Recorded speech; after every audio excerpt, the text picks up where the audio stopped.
Help me reach 3,000 subscribers. Hit like and leave a comment. I really do read them all. I'm in the kitchen, scrubbing plates from dinner, the clink of dishes mixing with the hum of the fridge. Emily's on the couch, legs tucked under her, scrolling her phone, the screen's blue glow lighting her face. For 2 weeks, every time I've tried to get close, hold her hand, pull her into a hug, she shut me down with the same line. Not today, Tom. Tonight, I'm dumb enough to try again. I dry my hands on a dish towel, walk over, and rest a hand on her shoulder, leaning in for a hug. Not today, she says, shrugging me off without looking up. Her voice is flat, like she's ordering coffee. I step back, jaw tight. That's 14 days in a row, Em. What's going on? She sighs, eyes glued to her phone. I'm just not in the mood, Tom. Why do you have to make it a big deal? A big deal. I cross my arms, leaning against the couch. You're icing me out every night, but you've got no problem with me paying the mortgage, keeping your car fueled, making sure your life's all cozy. That's a big deal. Her eyes flick up, sharp as a knife. Oh, so I'm the bad guy now? You're doing your job, Tom. Don't act like it's some noble sacrifice. That's her move. She doesn't yell or cry. She twists it, so I'm the one overstepping for wanting my wife to act like one. 12 years of marriage, and I know her game. Control the frame, keep me guessing. I used to argue, try to fix it, talk it out like a good husband. Not anymore. It's like arguing with a brick wall. You just get bruised. I grab my keys from the counter, the metal cold in my hand. I'm heading to the office. Don't wait up. It's Friday night, she says, her tone mocking, like I'm some loser with no better plans. Work doesn't care about weekends. I'm out the door before she can fire back. The October air in suburban Ohio hits me, crisp and sharp, leaves crunching under my boots as I head to my truck. If I'd known it'd be 30 days of this, I'd have filed those divorce papers right then. Save myself a month of hell. The office is dead quiet, just the hum of the heater and the faint buzz of my computer. I'm a project manager for a construction firm. Nothing fancy, but it pays the bills and keeps my head clear. My desk is a war zone of blueprints, coffee mugs, and post-it notes, but it's my space. No one here tells me I'm not enough. My phone lights up. Emily, dinner at Mike and Lisa's tomorrow. 7, be there. No, please, no, you free. Just a command, like I'm her assistant. Mike's an old college buddy. Lisa's his wife. Good people, but Emily turns these dinners into her stage. Last time, she spent the night hinting I don't appreciate her, while I sat there, wondering when I became her punching bag. I text back, got it. No point arguing over text. She'll just spin it into me being difficult. By 6 the next evening, I'm home, showered, and in a decent button-down. Emily's in our bedroom, curling her hair, wearing a dress that screams, look at me. She's always been good at that, owning a room without trying. You're wearing that? She says, eyeing my shirt like it's garbage. It's clean, I say, buttoning the cuffs. You ready? She sighs, long and dramatic. I'm always ready. You're the one moving like you've got nowhere to be. I let it slide. No chasing, no second ask. I grab my jacket and head downstairs, the stairs creaking under my boots. Her heels click behind me, steady as a clock. We're in the car, radio off, silence thick enough to choke on. I focus on the road, the yellow lines fading into the dusk. Mike and Lisa's place is a typical Ohio split level, warm with the smell of grilled burgers and kids running wild in the backyard. Mike's at the grill, holding a soda, while Lisa's setting out chips and dip on a picnic table. Their 2 boys are kicking a soccer ball, yelling like it's a championship game. It's the kind of night I used to love. Now it's a tightrope walk. Tom, my man. Mike claps my shoulder, handing me a soda. How's the construction grind? Deadlines and screw-ups. I say, cracking the can open. Same as always. He laughs, flipping a burger. Sounds like my office. You surviving? Barely, I say, keeping it light. Mike's a good guy, always knows when to leave it alone. Emily's already inside, chatting with Lisa and another couple, Jen and Paul. Jen's a loud realtor who talks like she's selling you a house. Paul's a quiet accountant who nods like it's his cardio. They're fine, but Emily's got a way of turning small talk into a performance. Tom, come say hi, she calls, her voice sweet but sharp, like she's setting a trap. I walk over, soda in hand. Hey, good to see you guys. Jen grins, her eyes scanning me. Tom, You look like you just came from a job site. Long day, I say, keeping it short. Emily laughs, sipping her drink. He's fine. Just comfortable. Comfortable, Jen says, smirking. That's one way to put it. Tom's idea of dressing up is whatever's not stained. The room chuckles, but it's not funny to me. Paul shifts in his seat, looking uncomfortable. Lisa glances at Emily, her smile tight, like she's sensing the jab. I take a sip, let it pass for now. Lisa breaks the tension. Come on, food's ready. Grab a seat. We sit, and Emily launches into a story about a client at her marketing firm who couldn't keep up. It's her go-to, a way to sound important. I focus on my burger, nodding along, but I'm counting the minutes till we're out. So, Tom, Jen says, leaning in, her voice loud enough to carry. Emily was saying you're on that big downtown project. Sounds like it's eating up all your time. It's work, I say, cutting a glance at Emily. Keeps me busy. Busy. Emily cuts in, her smile sharp. Tom's practically married to that job. I'm lucky if I see him for dinner. Lisa raises an eyebrow, her fork pausing. That's rough. You two ever get a night to yourselves? Oh, we manage, Emily says, her tone dripping with mock pity. But Tom's so busy, he's forgotten how to be a husband. Right, honey? The room goes quiet. Jen's smirk fades. Paul stares at his plate like it's a lifeline. Mike clears his throat, but I'm done letting this slide. I set my fork down, look Emily dead in the eye. Funny, I'm home every night, cooking, paying for this life you love. I say, my voice calm but cold. Maybe you're too busy running your show to notice. Her smile freezes. It was a joke, Tom. Not to me. I turn to the table, keeping it steady. I'm here when it counts. But I don't stick around for games. Jen lets out a nervous laugh. Wow, you two are intense tonight. Paul finally speaks, his voice low. Sounds like you're juggling a lot, Tom. Respect. Lisa nods, her eyes on Emily. Maybe give the guy a break, Em. Sounds like he's carrying a lot. Emily's face flushes, but she recovers fast. He's just tired. Long week.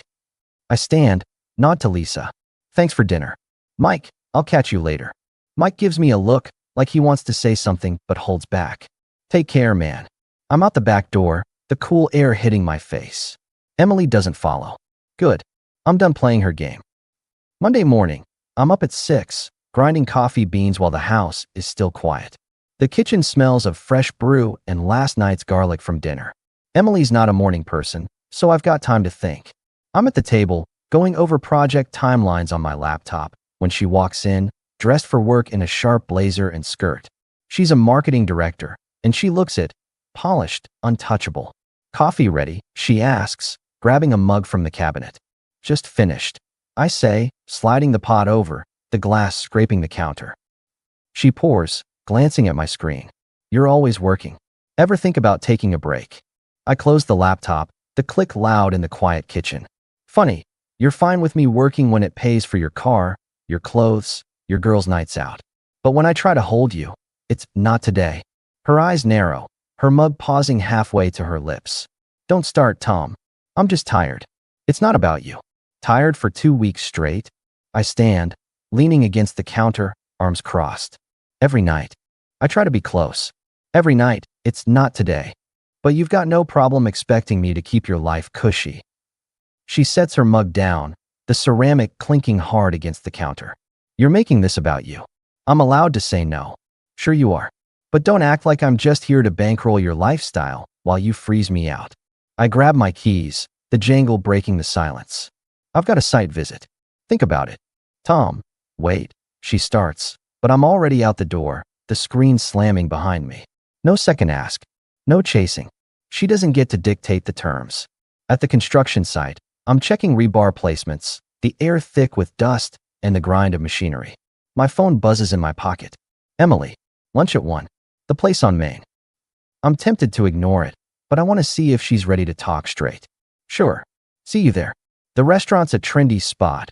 All exposed brick and overpriced sandwiches, the kind of place Emily loves to be seen at. She's already there, charming the waiter with a laugh that doesn't reach her eyes. She's good at that, winning over strangers while keeping me at arm's length.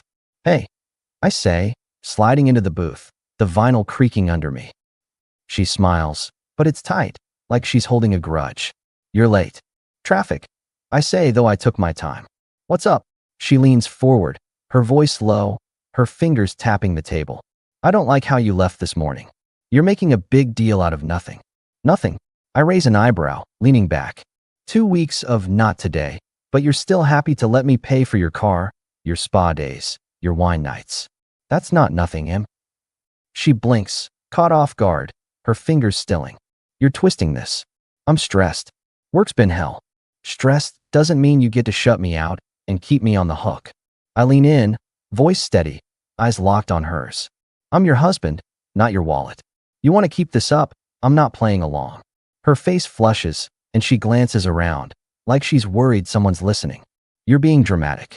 I'm just asking for space. Space. I laugh, short and sharp. You're not asking him. You're deciding. For both of us.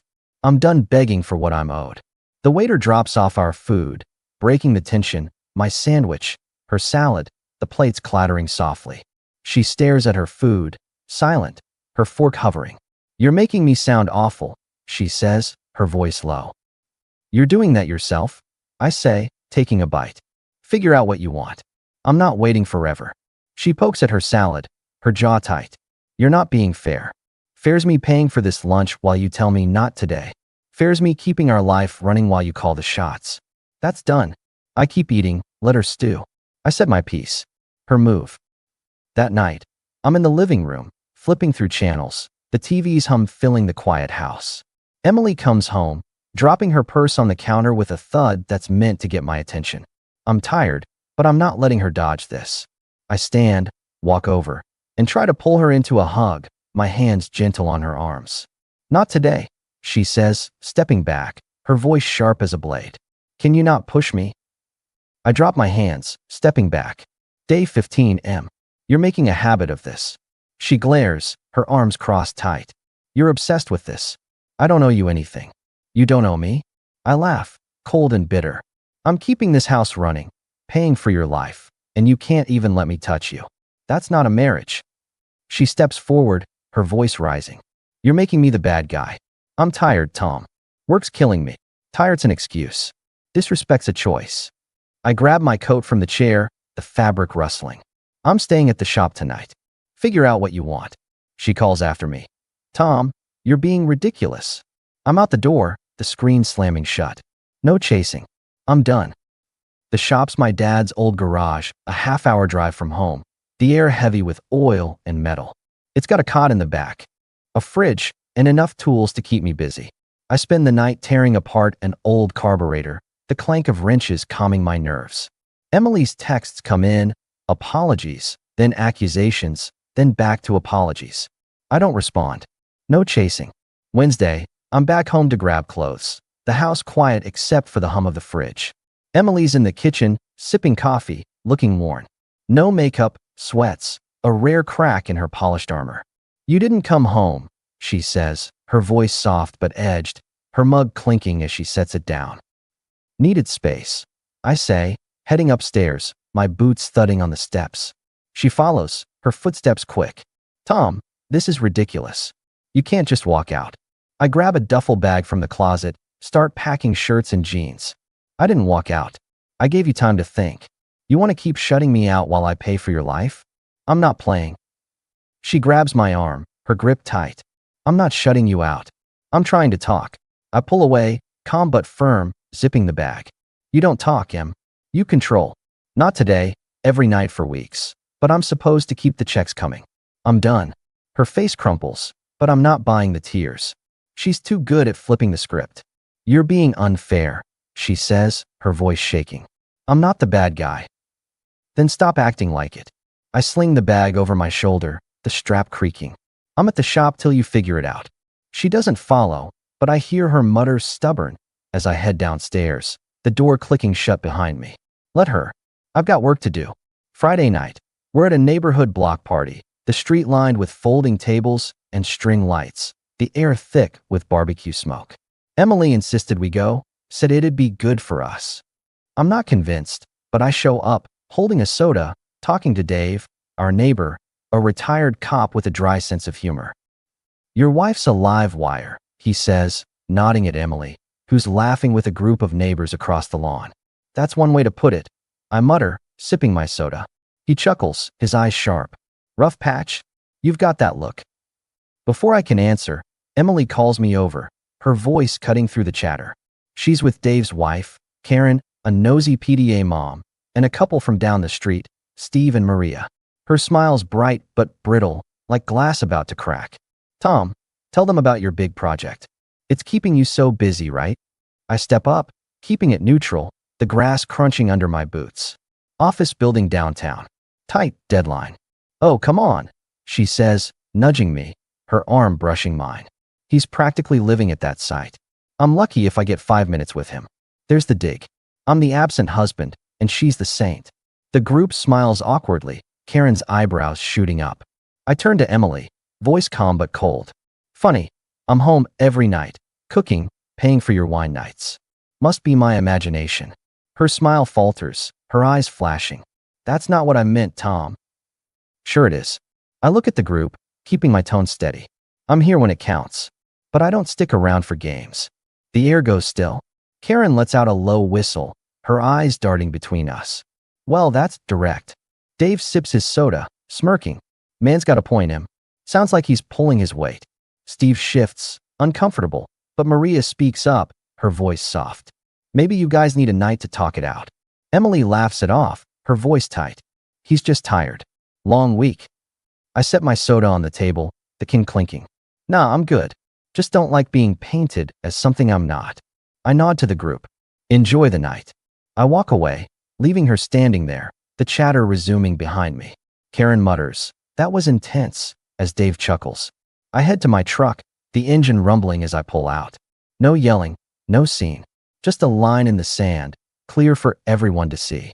The next morning, I'm at the shop, working on the carburetor, the air heavy with grease, when Mike swings by with coffee. He's a solid guy, doesn't pry too much, but he's not clueless. You okay? He asks, handing me a cup, the steam curling in the cold air. Fine, I say, wiping grease off my hands with a rag. Just needed space. He leans against a workbench, his eyes scanning me. Lisa says Em's been calling, upset. Says you're shutting her out. I laugh, short and bitter, the coffee warm in my hands. Shutting her out? She's been icing me out for weeks. Not today, every night. But I'm supposed to keep her life cushy. I'm done. He whistles, setting his cup down. You're serious about this? Yep.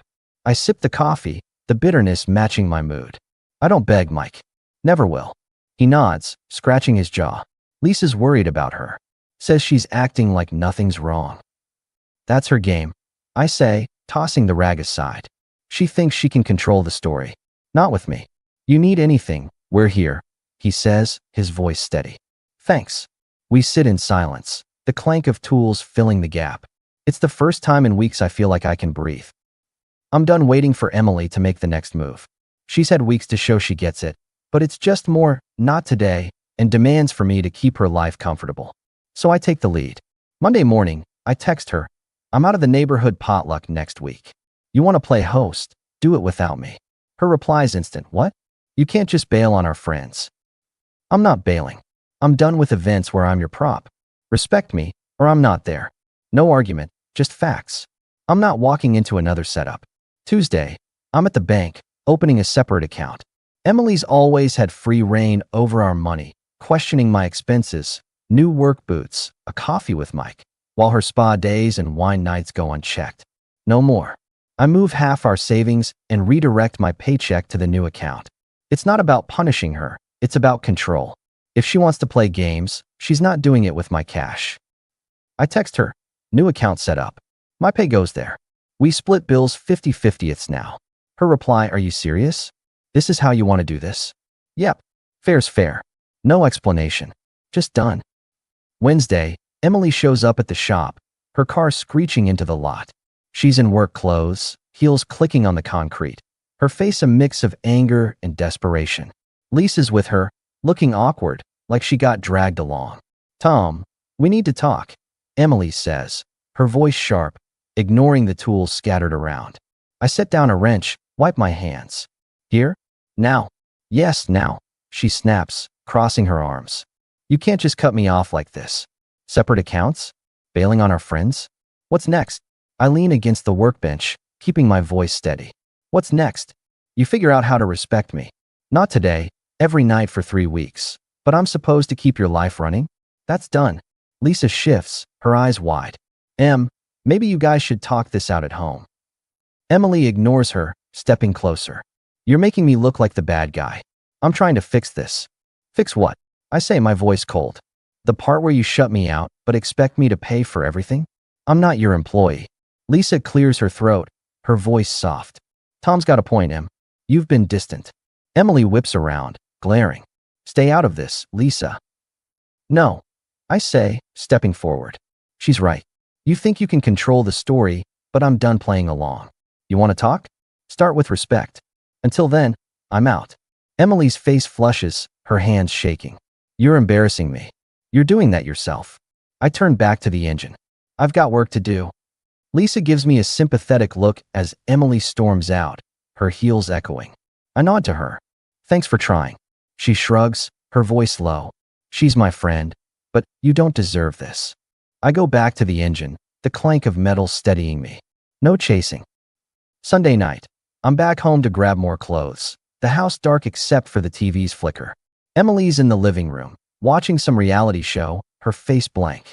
I walk over, try to sit close. Rest a hand on her arm. Not today, she says, pulling away, her voice sharp. Can you stop pushing? I stand, hands up. Day 22, Em. You're making this real clear. She glares, her arms crossed. You're obsessed with this. I don't owe you anything. You don't owe me? I laugh, cold and bitter. I'm keeping this house running, paying for your life, and you can't even look at me. That's not a marriage. She stands, her voice rising. You're making me the bad guy. I'm tired, Tom. Work's killing me. Tired's an excuse. Disrespect's a choice. I grab my bag, the zipper loud in the quiet. I'm at the shop. Don't wait up. She calls after me. Tom, you're being ridiculous. I'm gone, the door slamming shut. No chasing. The next week's a grind. Emily's texts keep coming. Apologies, guilt trips, demands to talk. I respond when I feel like it, short and clear. I'm at the shop most nights, the Chevy engine coming together piece by piece, the metal cool under my hands. It's my anchor, something I can control. Day 29. We're at a fundraiser for Emily's firm, a swanky hotel downtown with chandeliers and overpriced drinks. She begged me to come, said it'd be a chance to reconnect. I show up. Ty nodded, playing the part, the murmur of the crowd filling the room. Emily's in her element, laughing, charming everyone, but I'm waiting for the jab. It comes during a toast. Her boss, Greg, a slick guy with a fake smile, raises a glass to the team, his voice booming. Emily's next to him, glowing, and she turns to me, her voice carrying across the room. Tom's been so busy with his little projects. I'm practically a widow. The crowd laughs, but Greg gives me a pitying look, his eyebrows raised. A few coworkers glance my way, smirking. I step forward, my voice calm but cold, cutting through the chatter. Funny, I'm home every night, keeping your life comfortable. Maybe you're too busy playing queen to notice. Her face goes pale, her glass trembling.